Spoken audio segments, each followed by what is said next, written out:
The snow fell in thick, heavy flakes that December evening, the kind that muffled the city's usual noise and made everything feel isolated and still.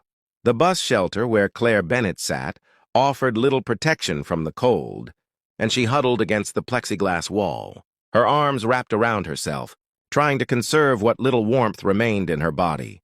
She was 28 years old, with blonde hair that fell in tangled waves past her shoulders, and she wore a thin, olive-colored dress that had been meant for indoor wear, not for sitting outside in a snowstorm. A worn brown bag sat beside her on the bench, containing everything she now owned in the world, a change of clothes, some photographs, and the divorce papers that had been thrust into her hands 3 hours ago.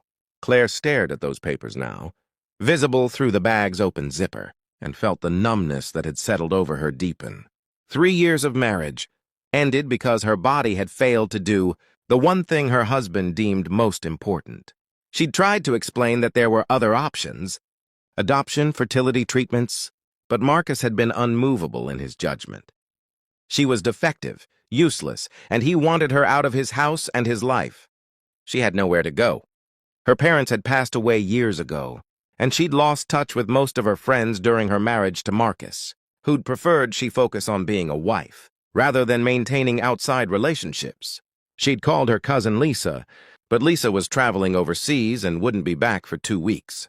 The women's shelter had been full with a waiting list, and the little money Claire had in her personal account would maybe cover a week in a cheap motel, if she was lucky.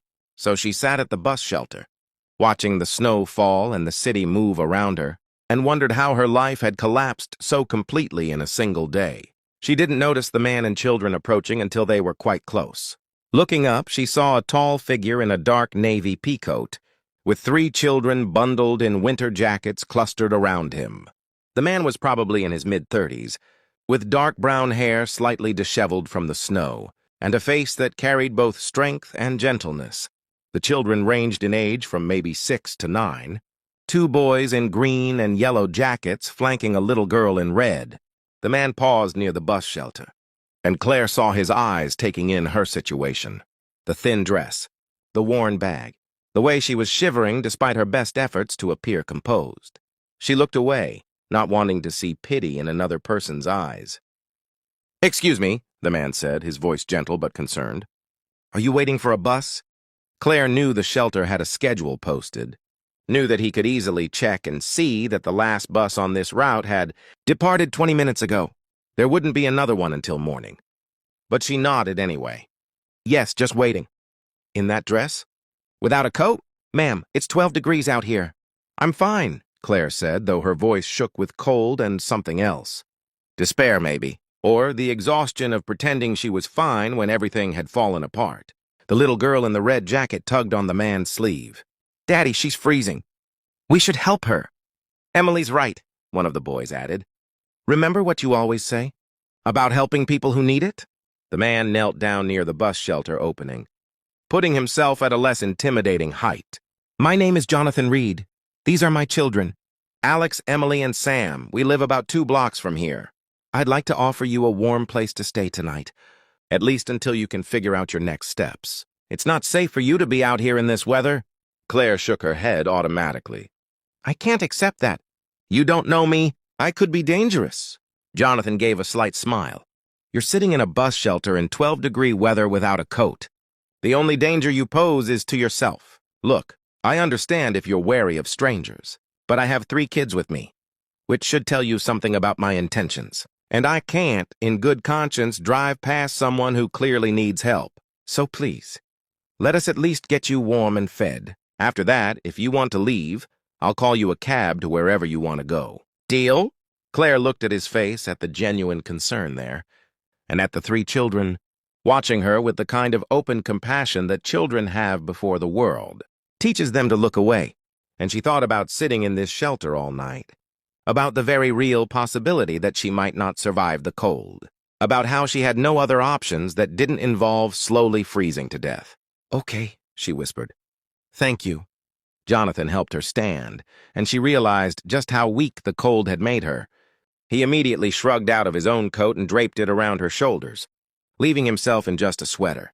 "Sam, give me your hand." Alex, you hold Emily's. Let's get home. They walked through the snowy streets, a strange little procession, until they reached a comfortable two-story house, with warm light glowing from the windows. Inside, the home was cozy and lived in, with children's artwork on the refrigerator and toys neatly organized in bins near the living room. "Kids, go get changed into your pajamas," Jonathan said, helping Claire to the couch and wrapping a blanket around her. "I'll make some hot chocolate in a minute." "Can we make some for the lady, too?" Emily asked. "Of course." As the children thundered upstairs, Jonathan disappeared into what Claire assumed was a bedroom and returned with a thick sweater and warm socks. "These were my wife's," he said quietly. "She passed away 18 months ago. I think she'd be happy knowing they were helping someone." Claire changed in the bathroom, grateful for the warmth of the sweater and the way the thick socks made her feet stop aching from the cold. When she emerged, Jonathan had hot chocolate waiting, along with sandwiches that she realized with embarrassment she was ravenous for. The children returned in pajamas, and they all sat around the kitchen table while Claire ate and Jonathan supervised homework. It was such a normal domestic scene that Claire felt tears prick her eyes. This was what she'd wanted: a home, a family, children, and she'd been cast out because her body had betrayed her. "Are you okay?" Emily asked, noticing Claire's tears. "Did someone hurt you?" Claire wiped her eyes. "I'm okay, sweetheart. Just grateful for your father's kindness." After the children were in bed, Jonathan made tea and sat across from Claire in the living room. "You don't have to tell me what happened," he said gently, "but if you want to talk, I'm here to listen." And Claire found herself telling him everything.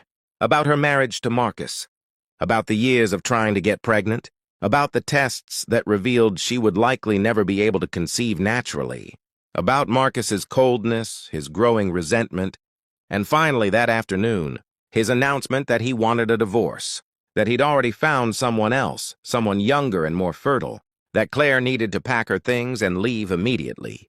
"He said I was broken," Claire finished, her voice barely above a whisper. "That I'd failed at the one job a wife is supposed to do. And he's right. I am broken. I can't give someone the family they deserve." Jonathan was quiet for a long moment, and when he finally spoke, his voice was firm but not unkind. "Your ex-husband is a cruel man and an idiot, and I say that as someone who knows exactly what it means to want children and to build a family." He gestured around the room at the toys and photos and evidence of 3 young lives. "My wife Amanda and I tried for years to have children. Years of disappointment and heartbreak. And when we finally accepted that it wasn't going to happen naturally, we adopted, all 3 of them, at different times from different circumstances. And I can tell you with absolute certainty that they are my children in every way that matters. The inability to conceive doesn't make you broken, Claire. It just means your path to parenthood, if that's what you want, looks different than you planned." Claire felt something crack open in her chest, some tight knot of shame and grief that had been building all day. But Marcus said, "Marcus is wrong. And furthermore, a marriage, a partnership, is about so much more than reproduction. It's about companionship, support, shared dreams, building a life together. If he reduced you to nothing but your reproductive capacity, then he never truly valued you as a person. And that's his failure, not yours." Over the next few days, as the snowstorm continued and Claire remained in Jonathan's guest room, she began to see what a real family looked like. Jonathan worked from home as a financial consultant, running his own firm, but he structured his days around his children. He made them breakfast, helped with homework, attended Emily's dance recital and Alex's basketball game. He was patient when they squabbled, firm when they needed boundaries, and affectionate in a way that showed they were deeply loved. And the children, for their part, had accepted Claire's presence with the easy adaptability of youth.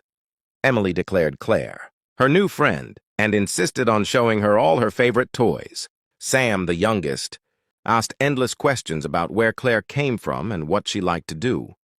Alex, the oldest and most perceptive, simply offered quiet companionship and seemed to understand she needed space. "They like you," Jonathan observed one evening after the children were in bed. That's not something they do easily. After Amanda died, they became wary of new people, afraid of getting attached and losing someone again. "I like them too," Claire said honestly. They're wonderful kids. You've done an amazing job raising them on your own. It hasn't been easy, especially those first months after Amanda passed. I was drowning in grief and trying to hide it from them. And they were grieving too, and we were all just struggling through each day. Jonathan paused. But we helped each other. They gave me a reason to keep going, and I gave them stability and reassurance. We became stronger together. On the fourth day, the snow had finally stopped, and Claire knew she needed to figure out her next steps. She couldn't stay in Jonathan's guest room forever. But when she mentioned finding a motel or a longer-term shelter, Jonathan shook his head. "I have a proposition for you," he said, "and I want you to really think about it before you answer." Claire waited, curious and slightly nervous. "I need help," Jonathan continued. "Running a business from home while managing 3 kids is possible but exhausting. I'm looking for someone to help with the household management. Someone who can be here when I need to travel for work.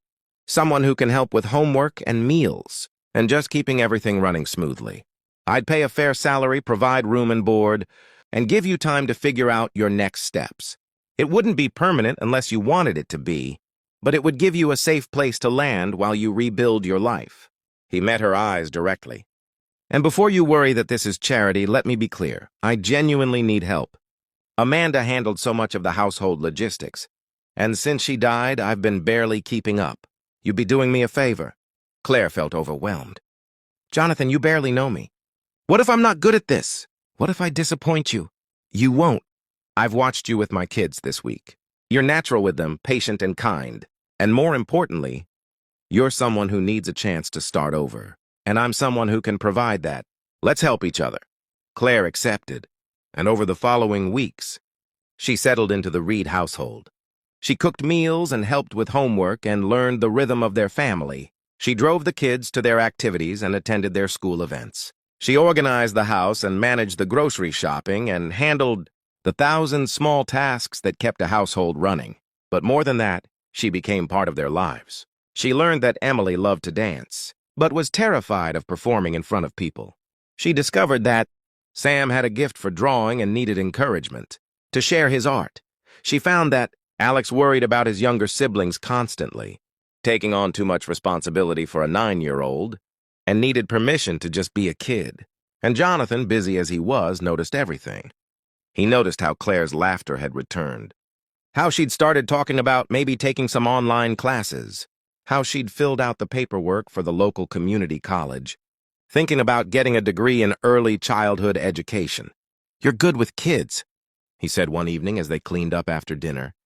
"While the children played outside, you should consider making it a career." "I'm thinking about it," Claire admitted. "I never finished college. Got married young and Marcus didn't want me to work. But maybe now is the time to figure out what I actually want to do with my life." Amanda always said that sometimes the worst things that happen to us end up being the catalyst for the best changes. Jonathan paused in drying a dish. "Losing her was the worst thing that ever happened to me. But it also taught me what really matters. It taught me to appreciate every day, to be present with my kids, to build a life based on love instead of just success." 6 months after that snowy December night, Claire was enrolled in college classes, working toward her degree while continuing to help Jonathan with the household. The arrangement worked well for everyone. The children adored her. Jonathan valued her presence. And Claire, for the first time in years, felt like she had purpose and direction. She was studying at the kitchen table. One evening when Jonathan came home from a rare, in-person meeting with a client, he looked stressed, running a hand through his hair in frustration. "Bad meeting?" Claire asked. "Complicated meeting. The client wants me to relocate to New York for 6 months to oversee